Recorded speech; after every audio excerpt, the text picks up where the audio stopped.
As the classic writer once said, you can't understand Russia with your mind. And we won't even try, because diving headfirst into a cesspool is a thankless task.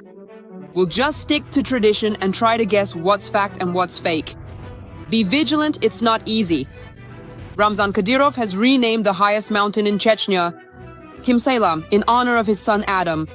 Now Adam Kadyrov towers over the entire republic. The mountains have already been closed off to tourists, and preparations have begun to construct a giant sculpture similar to the monument at Mount Rushmore. It will feature the large heads of Ahmad Kadyrov, Ramzan, Adam, and Putin.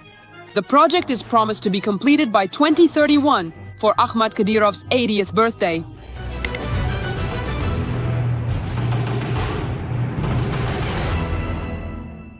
The second piece of news is no less impressive. North Korean dictator Kim Jong-un has appointed his 13-year-old daughter as the head of the nuclear forces.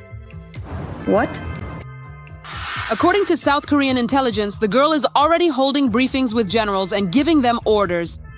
Nuclear weapons are officially in the hands of a schoolgirl. We can imagine that she carries the red button in a pink backpack with a photo of Jungkook from BTS.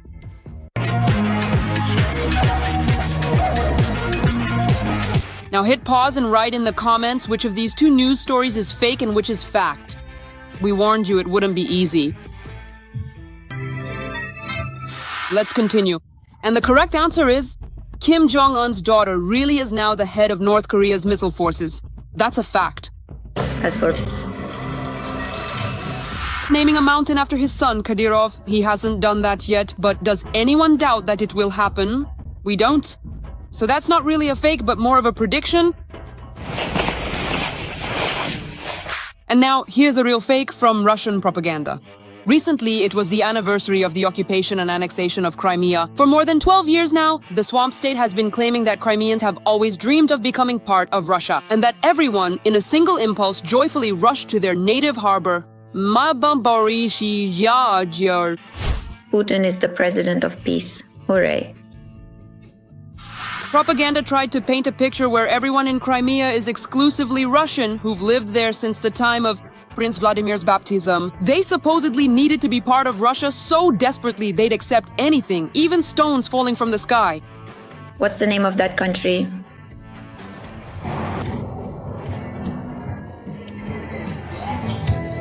Russia. Oh Lord, help us. In reality, Crimea was shocked by the aggression, and the vast majority had no intention of joining Russia. And being Russian by nationality does not mean wanting to live in Russia. The cold, hard facts speak to this. In the elections for local self-government, the pro-Russian forces in Crimea received a staggering 4% of the vote. That's practically within the margin of error. These are the real numbers for support in Crimea for unification with Russia. The current Gauleiter of Crimea, Aksyonov, better known as the criminal boss Goblin, received an unbelievable 9% in the 2012 elections to the Verkhovna Rada and failed spectacularly, like plywood flying over Gurzuf. Sergei, your predecessors in the field of the Russian idea in Crimea, among them are some quite significant names. They actually aren't opposed. They weren't against the idea of joining Russia. What is your attitude toward it? I think the time for that process has already passed. Today we live in Ukraine. I have a Ukrainian passport, Ukrainian citizenship, so all issues should be discussed only within friendly, brotherly relations between our countries. As for where the so-called referendum got the figure of 99% in favor of Russia, only Putin knows. Moreover, in February 2014, the largest rallies in Crimea were actually in support of Ukraine. On February 23rd, thousands of people gathered outside the Crimean Supreme Council to say no to Russia. The protests were so massive that the occupiers could only stop them by using the army. Well, Ukraine, bring Ukraine. Russian troops seized all administrative buildings and at gunpoint forced local deputies to make a decision about the fake referendum. The fact that the parliamentarians were forced to do this is confirmed by a participant in those events, FSB officer Gherkin Strelkov. Unfortunately, I did not see it. I did not see any support from the government authorities in Simferopol, where I was specifically located. I did not see it. There was none. Deputies were rounded up by militiamen to force them into the hall so they would vote. What more is there to say? Yes, I was one of the commanders of those militiamen. I saw all of this from the inside with my own eyes. So your two components simply no longer function. I'm not even talking about the army, the Ukrainian one. Who are the main security forces? The army. The army continued to obey Kyiv just as it had before. Just think about it. Neither the people nor the leadership of the Autonomous Republic wanted annexation. And this was despite the unprecedented information campaign that the Kremlin had been conducting in Crimea throughout all the years of Ukraine's independence. People still couldn't care less about Russia. We gathered almost every day near the monument to Grigorenko, near the monument to Shevchenko. We expressed our civic stance. We declared that we didn't want any other country, because we already have Ukraine. We didn't know what was really happening.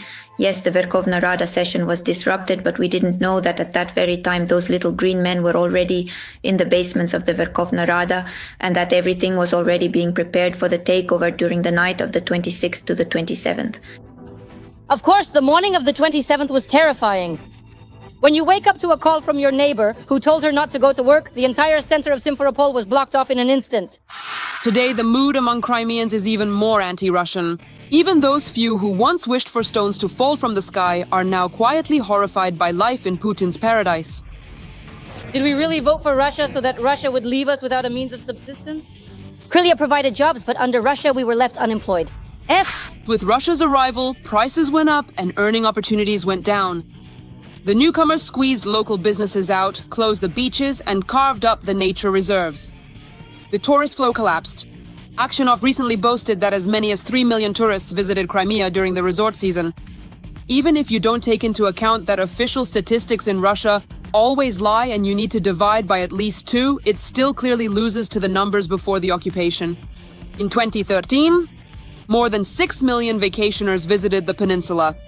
In 12 years, annexed Crimea still hasn't been able to reach that figure. It is honestly just shameful. Naturally, Crimea has also been graced with the famous Russian cleanliness and comfort. Rivers of sewage on the beach have become a familiar sight of what was once an elite resort. This is a ditch that, to quote, smells like a swamp. Nothing else but a drain. From the shower stalls. Right behind Krustalny, the situation is no better. Here are 3 dead birds. And this is the local sewage. In the end, the mess remains just as it was. Nothing else brings much joy either. Right now, panic is growing even more in the Kremlin because the latest research shows that pro-Ukrainian sentiments are increasing among Crimean teenagers.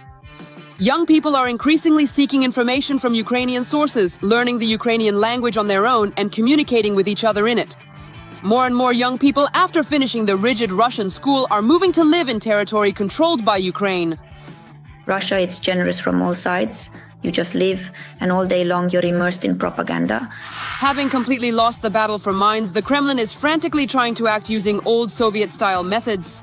And the Ministry of Education has been instructed to ensure maximum involvement of teenagers in all sorts of activities. Hooray for patriotic clubs, sections, and organizations, as well as strengthening pro-Russian propaganda in all children's institutions. The Kremlin old-timers don't understand that this pressure will only push young people and their parents even further away.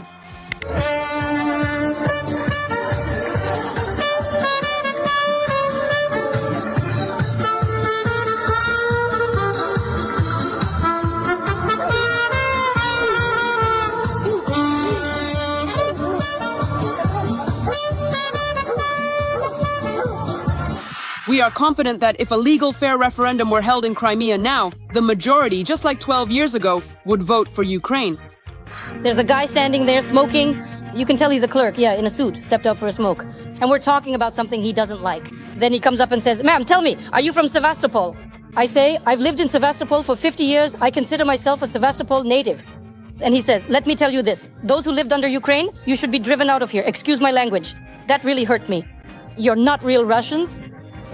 And of course, I started crying, getting upset, Afterwards, I didn't take a picture of him. I don't know who he was. And as a bonus, a little quiz. Fake or fact? A championship was held in Russia for putting condoms on your head. Is that normal? Let's address and resolve these technical issues immediately. 3, 2, 1, fight. There's one. Just like this. Move it left and right. Now aim, aim, aim. What are you doing? Oh wait, there it is right there. Here's the second news item. The FactVS factory is starting mass production of hearses based on the Neva Patriot.